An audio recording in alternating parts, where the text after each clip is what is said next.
I felt confused about basic biology, XXXY, XXXY. Wait a minute, wait a minute, wait a minute. If I'm a female, then I should be XX. Why does it say XY? As a child, it's really scary to be in the hospital and not know why you're there. Other than there's something wrong with what's between your legs.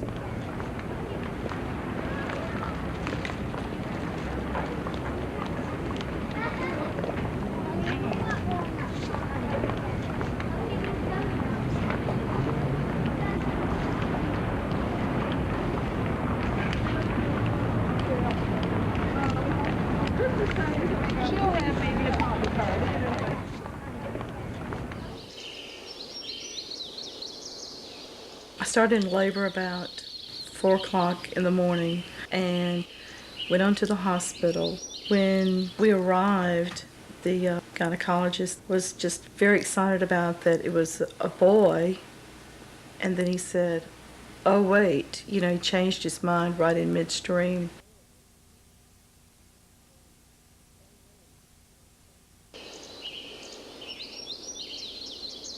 I was born in 1976 in Baton Rouge, Louisiana. They decided that their only option was to remove the undescended testes and remove the clitoris.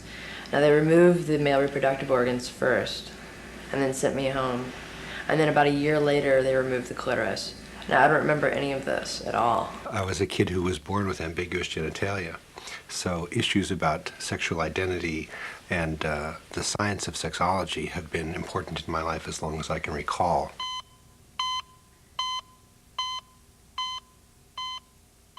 In my case, my first surgery was at age 3 months. My last surgery was at age 23. I've had 16 surgeries over the time of my life. Between age 0 and age 12, I had at least 1 surgery per year.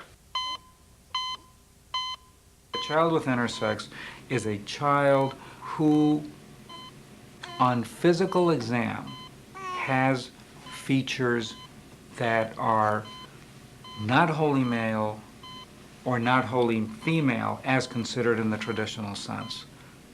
Physicians, presumably in the best interest of the child, would take upon themselves the burden of the information and make decisions as to gender, sex of rearing, gender of rearing, in a way completely independently of the parents. My father said it to me most clearly.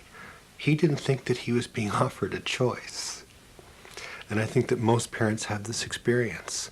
They said that they could correct the problem, and that was, we could raise her as a girl, and obviously we're taking their advice, and I feel very confidently there was nothing malicious or anything of that order. They just thought that was the best way to handle it.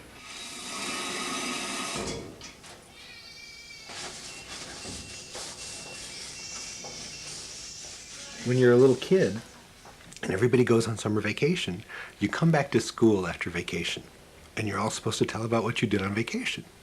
So I always went to the hospital. All these other kids were like, going to Yellowstone. So I learned very early to lie because I couldn't tell kids that I'd spent the summer in the hospital and had had my genitals, chopped up again. It was a battle between the ages of 13 and 18. All the time my parents would ask me, did you take your pill today? Sometimes I'd lie and say yes. Sometimes I did, I'd take it on and off. But for the most part, I took it, and I grew really fast.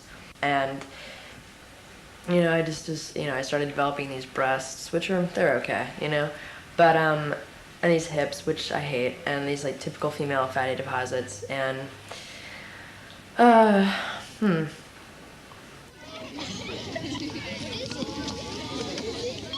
I would go back to school and sometimes be maintaining this plastic tube coming out of my genitals for up to 6 weeks, draining a sac that I would have strapped to my leg underneath my jeans. I thought that they were trying to make me look more like a boy, and they were trying to make it so that I could stand to pee. Most kids who are hermaphroditic or born intersex like me tend to have a urinary meatus or a urinary opening. Someplace other than at the tip of the penis. And in my instance, it was at the base of the penis, or the base of what would have been a penis. The first couple months that I was a messenger, I was in so much pain that I could hardly sit down on the seat. Because the vaginoplasty is so fucking disgusting and is so barbaric. It's starting to come out. Like, the inner part of the intestine is starting to come out and, like, stick out. And I was told, like, right around 14 to 15 that I would probably have to wear a maxi pad for the rest of my life. I don't know if you've ever tried to, like, ride a bike with a maxi pad. It does not work. It doesn't work. It, like, gets all crumpled up or it moves or anything like that. And I am not about to stop every hour and, like, check on this maxi pad. I'm just not gonna fucking do it. I'm not a girl, you know? Stop treating me like I am. Every soccer game, every activity, we were always concerned that somebody would find out and approach her. And she told me later that a number of people called her names. And I cried over that. And I said, honey, I'm sorry. There's nothing I can do about it. I think it's horribly unfair that one's sexual feeling, one's ability to be able to feel like they can couple in an intimate way with another human being is literally destroyed by some doctor's idea about how genitals are supposed to look. Like, I didn't even know that women had vaginas. I didn't even know that, to put it bluntly, I didn't even know that women had, like, holes between their legs. I didn't know what that was at all because I didn't have one at all until I was 18. So I really didn't know anything about the female sexual anatomy until I was 15, 16, when I had my first girlfriend. One day at LSU, she went and got all of her records. And she understood exactly the problem with the XY chromosome and everything that happened to her. I couldn't wait to get home to read it, so I jumped in my car and I opened the folder and I couldn't even get past the first line. Like, I read the first line and it was very medical and said karyotype, colon, XY. And I'm like, oh. And then I was just stunned. And I tell people, you know, that I felt confused about basic biology, XXXY, XXXY. Wait a minute. If I'm a female, then I should be XX. Why does it say XY? We tried to explain to her this was the best thing that we thought to do, and including the doctors, and we had agreed. So there's not much else you can say. She was not very happy at all during about a year or so there. She was getting She was real angry. She was angry toward us and the toward doctors. the doctors. I didn't know what to think. I didn't know what was going on. I didn't know what was happening to me, and I felt sick. And I just started to lose it. I struggled with trying to find a surefire method to be able to take my life, and thought long and hard about something that would be fast and painless and that I couldn't make a mistake with, and settled on trying to throw myself in front of a car. I woke up the next morning in the bathroom on the floor with my arm wrapped around the toilet, and I was just like, oh, I feel like crap.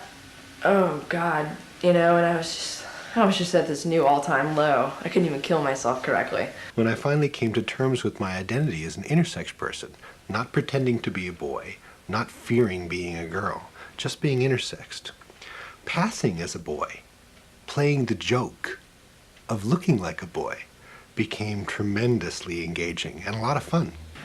I don't remember when I forgave them. Just one day it happened. Just one day I woke up and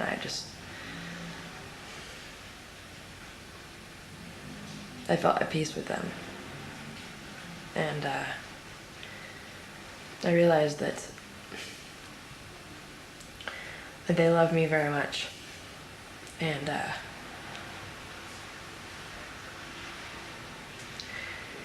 it was okay. It was okay that they allowed this to happen to me. I don't know one intersex individual who is happy with the treatment they have received from the physicians that they have consulted with over the years. Not one. Not one. I've spoken to people internationally, more than 1,000 of them, I'm eager for the medical society to present these successful cases, because I can't find one.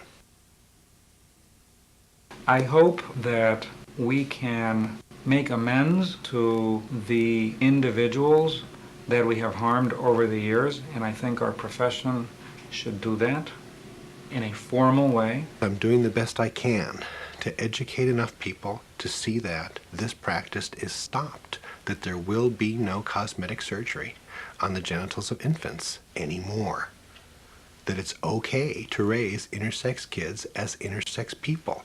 And if they choose later to have a surgery, if they are given the chance to make the choice between the natural genitals they were born with and genitals that may look more like this or more like that, if they have the chance to do that, if I'd had the chance to do that, I wouldn't have gone through quite so horrible an adolescence, quite so difficult an identity formation as an adult.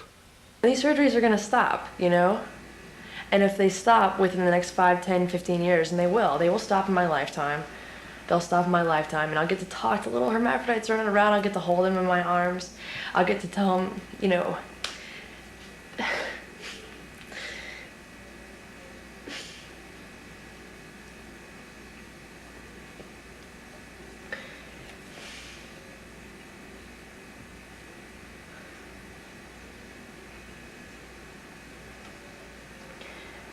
I'll get to tell their parents